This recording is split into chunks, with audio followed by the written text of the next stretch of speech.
ہم ہی میں تھی نہ کوئی بات یاد نہ تم کو آ سکے، ہم ہی میں تھی نہ کوئی بات یاد نہ تم کو آ سکے، تم نے ہمیں بھلا دیا ہم نہ تمہیں بھلا سکے۔ تم ہی نہ سن سکے اگر قصہ غم سنے گا کون، تم ہی نہ سن سکے اگر قصہ غم سنے گا کون، کس کی زباں کھلے گی پھر ہم نہ اگر سنا سکے۔ ہوش میں آ چکے تھے ہم، جوش میں آ چکے تھے ہم، ہوش میں آ چکے تھے ہم، جوش میں آ چکے تھے ہم، بزم کا رنگ دیکھ کر سر نہ مگر اٹھا سکے۔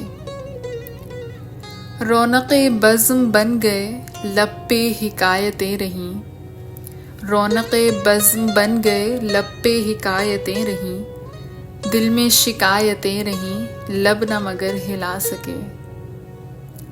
شوق وصال ہے یہاں لب پہ سوال ہے یہاں، شوق وصال ہے یہاں لب پہ سوال ہے یہاں، کس کی مجال ہے یہاں ہم سے نظر ملا سکے۔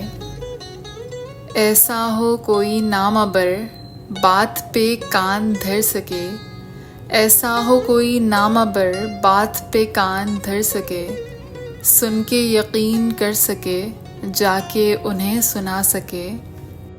عجز سے اور بڑھ گئی برہمی مزاج دوست، عجز سے اور بڑھ گئی برہمی مزاج دوست، اب وہ کرے علاج دوست جس کی سمجھ میں آ سکے۔ اہل زباں تو ہیں بہت کوئی نہیں ہے اہل دل، اہل زباں تو ہیں بہت کوئی نہیں ہے اہل دل، کون تیری طرح حفیظ درد کے گیت گا سکے، کون تیری طرح حفیظ درد کے گیت گا سکے۔ کہ ہم ہی میں تھی نہ کوئی بات یاد نہ تم کو آ سکے، تم نے ہمیں بھلا دیا ہم نہ تمہیں بھلا سکے، ہم نہ تمہیں بھلا سکے۔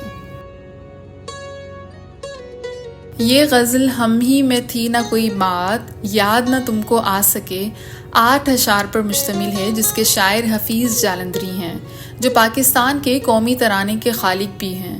ان کی شاعری میں رومان، حب الوطنی اور اسلامی تاریخ کا حسین امتزاج ملتا ہے۔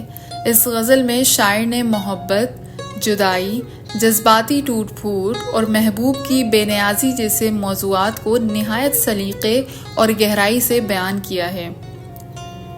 غزل کے آغاز میں شاعر محبوب کی بے رخی کا شکوہ کرتے ہوئے کہتے ہیں کہ شاید ہماری ذات میں ہی کچھ کمی تھی جو تم ہمیں یاد نہ رکھ سکے، تم نے تو ہمیں آسانی سے بھلا دیا مگر ہم چاہ کر بھی تمہیں بھلا نہ سکے، اور یہ کہ ہم نے خود کو سنبھال لیا تھا مگر جب تم سامنے آئے تو ہم نظریں بھی نہ اٹھا سکے۔ شاعر اپنی بے بسی اور خاموشی کا ذکر کرتے ہوئے کہتے ہیں کہ اگر تم ہی ہمارے غم کو نہ سن سکے تو اور کون سنے گا، اور اگر ہم نے بھی لب نہ کھولے تو ہمارے دل کی فریاد کبھی بھی ظاہر نہ ہو سکے گی۔ شاعر محفل کی ظاہری رونق اور اندرونی ویرانی کو خوبصورتی سے بیان کرتے ہیں کہ لبوں پر حکایتیں، دل میں شکایتیں مگر پھر بھی زبان خاموش۔ شاعر کہتے ہیں کہ مجھے محبوب سے ملنے کا شوق بھی تھا اور دل میں سوالات بھی تھے مگر محبوب کی نگاہوں سے نظر ملانے کی جرت نہ ہو سکی۔ شاعر ایک ایسے نامہ بر کی تمنا کرتے ہیں جو نہ صرف دل کی بات کو سن سکے بلکہ اسے اس انداز میں محبوب تک پہنچا سکے کہ وہ بات کا یقین بھی کر لے۔ مزید شاعر کہتے ہیں کہ میری عاجزی اور خاموشی کو بھی محبوب نے غلط سمجھا، اب وہی شخص اس کا علاج کر سکتا ہے جو اس نازک جذباتی کیفیت کو سمجھ سکے۔ آخر میں شاعر ہمیں دنیا کی حقیقت سے آشنا کرواتے ہوئے کہتے ہیں کہ دنیا میں زبان سے بات کرنے والے تو بہت ہیں لیکن دل سے محسوس کرنے والے اور درد کے گیت گانے والے بہت کم۔